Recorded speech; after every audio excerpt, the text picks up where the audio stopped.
That's good. Yo, for future maintenance, we are going to do a cement raised platform for our kitchen cabinet. Nothing feels difficult after we succeeded at completing the wall. The process are pretty straightforward.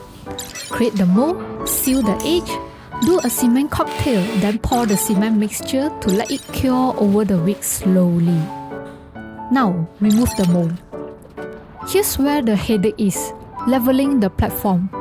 We have tried multiple times and couldn't get the platform to level.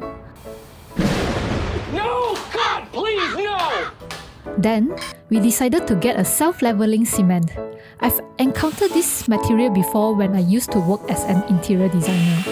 This material is magical and strong too.